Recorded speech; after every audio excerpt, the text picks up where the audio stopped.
Apakaswerte mo talaga sa kasama, Wak. Omsim. Matik yan, Brad. Basta nag-solo tayo, swerte tayo sa kampe.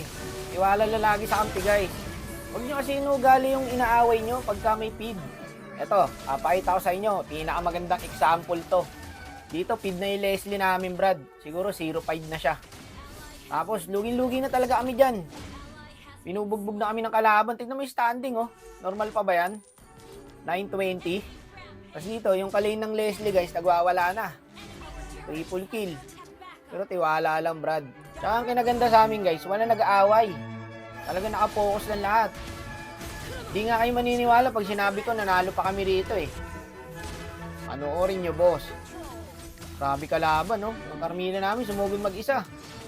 Tignan mo yung kalaban, boss, oh, parang 5 man. Kaso, mas magaling na orometry sa Cornela Boy eh. Nakuha ko yung Lord. Ang hirap, puking inang yan. Parang ang dumadaan sa butas ng karayo. Mukha lang yan yung kalaban, pre. 5 man yata to eh. Ba't ganun sila nagkakasundo? Kami hindi. Tama, lahat kami walang bitaw. Oh. Yung Leslie, 1-7 guys, take note. Ito ang patunay, boss. Basta hindi mo trinash talk ang random, makakabawi yan. Kaya nyo lang makabawi, guys. Yung trash talk nyo kasi, kaya minsan nawawala sa laro. Dito, sumugod na naman sila. Dito kami nalulugi, guys eh. Lamang na lamang yung kalaban, kinaklash ng kinaklash.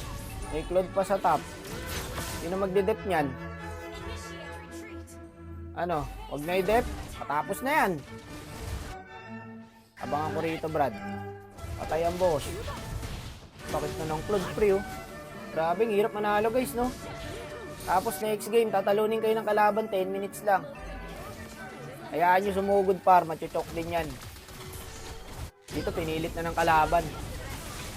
Kaya naubo sila, boy. Ubo sila, boy. Ito na sinasabi ko. Gumaganda, Brad. Nakakabawi na yung Leslie natin. Nakakatawa naman.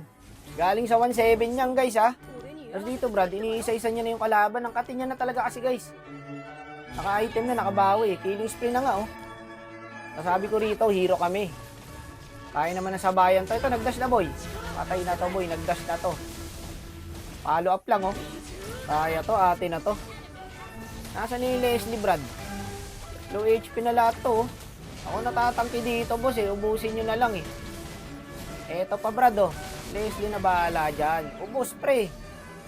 Eh, nabul pa niya isa. Omega kill na siya, guys. Double kill pa. Mag-safety shoes ka na, Brad. May haluin tayo semento. Endable na yata to, guys. Ay, may frozen pa. Back na muna siguro. My lord, ah. Ako, ito na kinakatakot ko. Kinakabahan ako pag ganito, eh. Oo nga, legit. Kinakabahan ako pag ganito yung laban.